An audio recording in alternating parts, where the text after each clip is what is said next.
خو د مور د زړه ارمان وي ګلابه، که نه د خلکو نه خو دنیا ډکه ده. ګلالو به شو نن به په نظر او په نظریې باندې له غوندې نظر واچوو.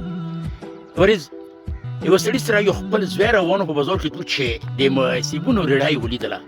نو هغه زوی ورته یې چې ابو مولا له غوندې سیب واخله. نو هغه پلار یې رېړې والا نه نیم سر سیب واغوستو چې دوه وختلو. نو چې روان شو په لارې نو پلار ورته یې چې یو سیب ما را راکړه یو ته واخله. نو هغه زوی یې د شاپر نه یو سیب راوغوسته او چاک یې ترې ولګاوه.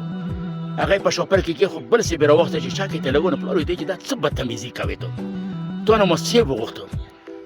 نو خیر بل سیب نه چې زوی چاک ولګاوه نو هغه یو سیب یې ویر کړه. نو ورته یې چې ابو دا خوږ ده، دا وخوره. نو ګلالو بچو نظریه هغه وي چې د ټولو عوامو غم در سره وي، خو نظر هغه وي چې د خپل مفادو خیال ساتي. د ماشوم سره نظریه وه و د پلار سره یې نظر و، د خپل ځان خیال ساتو. ډېره ډېره مهرباني.